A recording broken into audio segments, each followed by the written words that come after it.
Buongiorno giovani e ben ritrovati sul canale.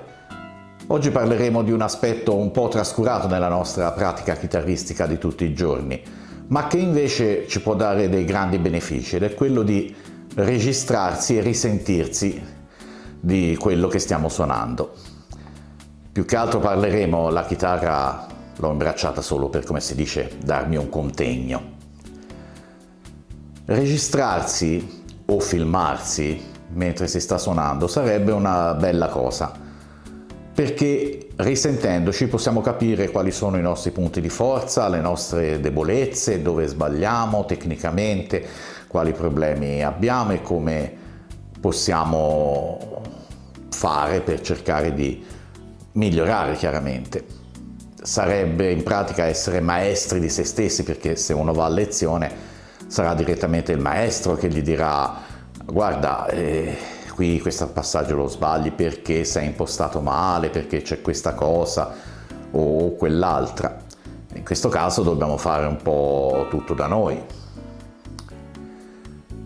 Riascoltandoci possiamo capire tutte quelle piccole imperfezioni, tutte quelle esitazioni, quei suoni spenti, magari stoppati, che lì per lì ci sembrava fossero venuti bene, e invece riascoltandoci per l'appunto scopriremo che ancora c'è da fare per migliorare sul brano che stiamo studiando.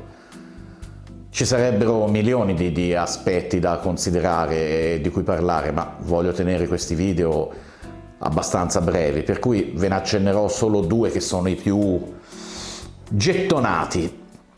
Il primo è semplicemente quello che vi capiterà sicuramente se provate a registrarvi, mi veniva sempre bene, e quando mi registro invece sbaglio subito alla seconda misura, già comincio a incartarmi.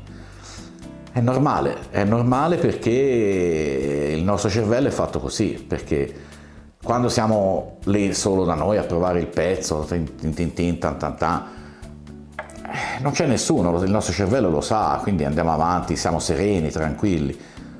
Il fatto stesso di mettere un aggeggio in registrazione o una camera o un cellulare a filmare, già il cervello istintivamente, anche se non ce ne rendiamo conto, entra in modalità interrogazione a scuola e quindi ci impappiniamo. È normalissimo, lo fa a tutti, lo fa a me ancora adesso dopo tanti anni, lo fa, è normale, bisogna superarlo con la pratica, con l'esercizio, fregarsene e suonare tranquillamente. Sta registrando e noi suoniamo, basta.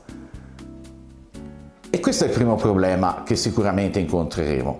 Il secondo, che è legato a questo, è quello che io chiamo dei rallentamenti inconsci. Vale a dire, voi vi mettete a suonare questo pezzo.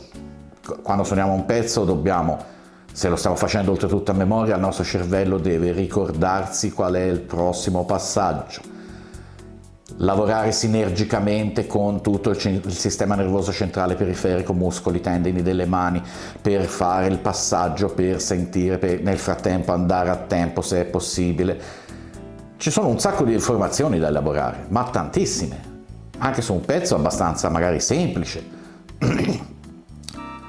Il cervello molto spesso, se non abbiamo questo pezzo proprio talmente spontaneo nelle dita da andare giù dritti a tutta velocità, si prende degli istanti di pausa per elaborare le informazioni, per eseguire la parte, e non se ne rende neanche, noi non ce ne rendiamo conto. Quindi quando poi andremo a ascoltare cosa abbiamo registrato o filmato, e troveremo tutte queste esitazioni, perdite di tempo e poi riaccelerazioni per ripigliare il tempo, e poi dopo addirittura forse anticipiamo perché per la paura di...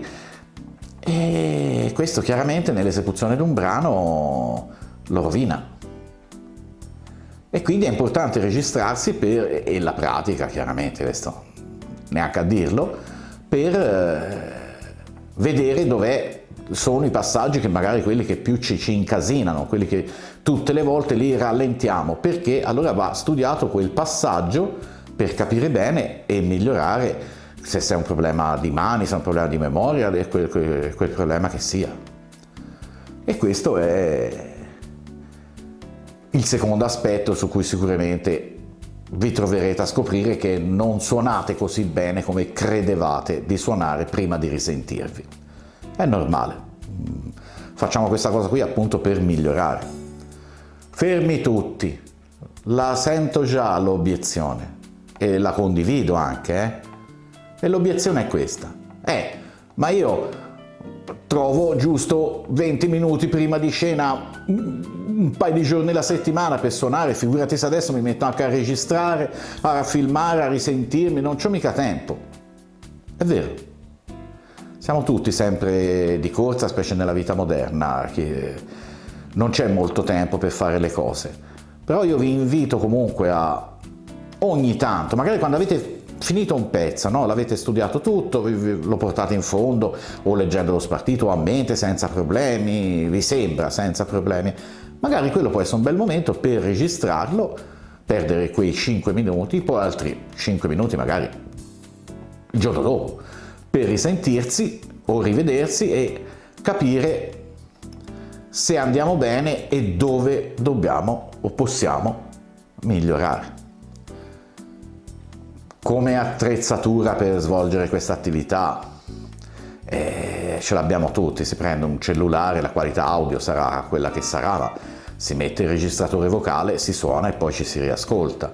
Analogamente per il video, si usa il cellulare e ci filmiamo anche solo appoggiato sulla scrivania mentre noi siamo davanti a suonare. Con una ventina d'euro si può comprare un treppiedino bellino che può tornare comodo anche in altre occasioni per mettere il cellulare e suonare, non c'è bisogno di fare. Poi se avete attrezzatura più professionale, ben venga, se la qualità del suono è migliore rispetto al registratore vocale del telefonino, assolutamente meglio. E questo per quanto riguarda l'attrezzatura. E il tempo ne abbiamo parlato, abbiamo visto che questa cosa qui ci darà probabilmente molti vantaggi, stimoli e indicazioni per dove e come migliorare, diventando un pochino i maestri di noi stessi. Saremo i criticoni di noi stessi, quelli che andiamo a vedere un gruppo suonare. Sì, bravi, tanto lo facciamo tutti, no? Sì, bravi, però il chitarrista, ma io l'avrei fatto così, il suono non mi piace, gnecca gnecca, beh. Facciamolo su noi stessi, così miglioriamo noi. E infine, per tenere il video breve, vi posso dire cosa faccio io. Io spesso e volentieri, se magari sto suonicchiando, scazzando qualcosa, non facendo esercizi o provando dei brani nuovi, e mi viene una progressione bellina, un qualcosa del genere, magari spesso e volentieri sono davanti al computer perché stavo lavorando, ok, accendo la webcam e mi salvo quella registrazione lì, per esempio. Anche questo è un aspetto importante perché tanto 20 minuti dopo ve la siete scordata. Mi è capitato di dire no, ora poi me la scrivo, la metto su spartito tanto poi ci avete da portare giù la spazzatura, il cane, il figliolo e la moglie, il marito e questo e quell'altro, 20 minuti e vi siete dimenticati la meravigliosa progressione che veniva un pezzo bellissimo, però non ve la ricordate più. Quindi buttatela subito in brutta in un video, in un audio e almeno poi ci potete tornare. Infine, ultima cosa, noi come gruppo portiamo direttamente un registratorino, un sala prove, un Tascam nel nostro caso, e registriamo a dritto tutte le prove. Poi qualcuno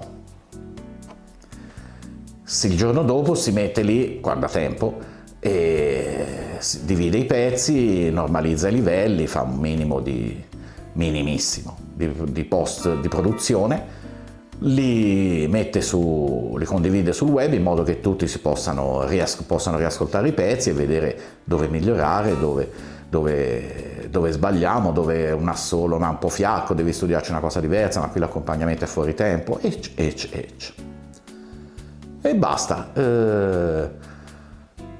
Niente, io vi invito a registrarvi o filmarvi e risentirvi o rivedervi perché provate, perché scoprirete che tante cose che vi sembravano buone magari possono essere migliorate, magari qualcosa che vi sembrava no ma qui è, e invece troverete che però ma guarda te, a risentirmi non è mica male.